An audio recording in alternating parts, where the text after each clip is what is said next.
In July 1945, the Big Three met for the third time, at Potsdam, just outside Berlin, in the heart of Russian-controlled Germany. It was the last time they would ever meet, and this time, 2 of the 3 chairs were filled by different men.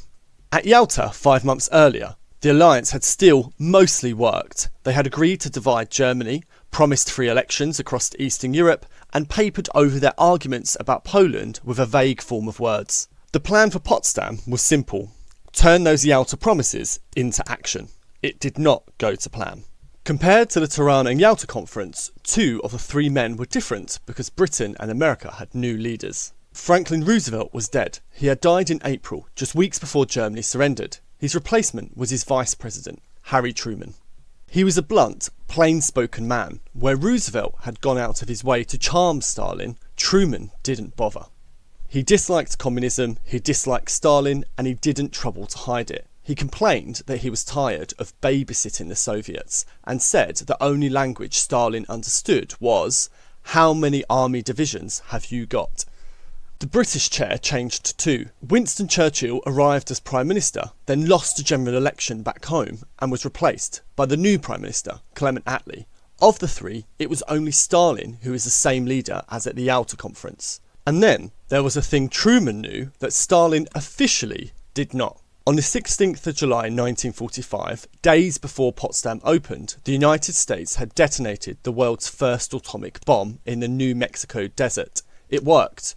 Truman now held a weapon more destructive than anything in history. At Potsdam, Truman told Stalin, casually, almost in passing, that America had a new weapon of unusual destructive force. Truman was watching for the reaction. He didn't get much of one because Stalin already knew. Soviet spies had been inside the American bomb project for years. What Stalin took from that moment wasn't fear of the weapon, it was that his supposed allies had built the most powerful bomb on Earth and had tried to keep it a secret from him.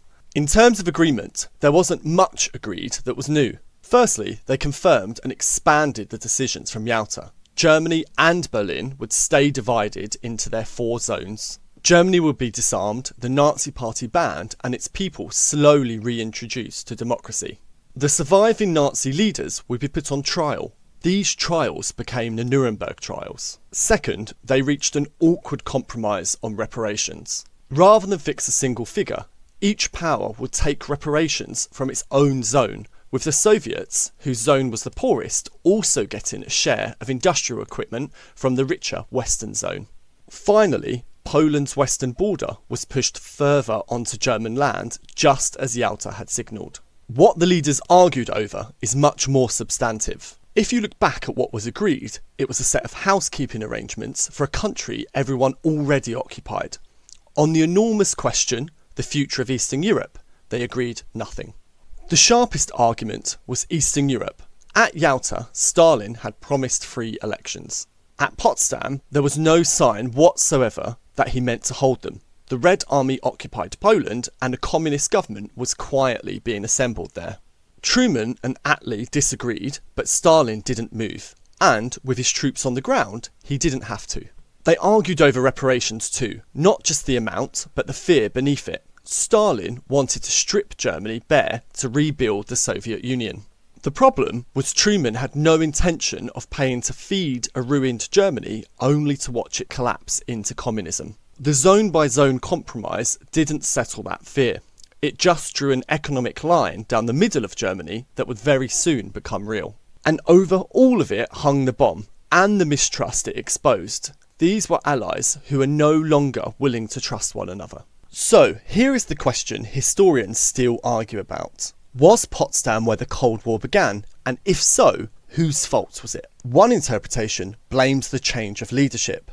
Roosevelt managed Stalin, Truman confronted him. On this view, widely accepted since the 1960s, a more suspicious, more aggressively anti-communist America hardened the divide, and it helped turn a difficult ally into an enemy.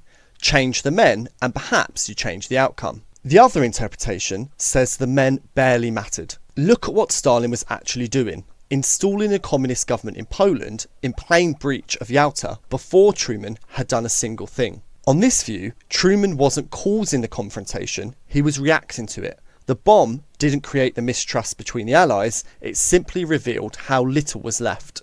Both interpretations are still argued today, but what is beyond the argument is that the three men shook hands, went home, and they never sat at the same table again.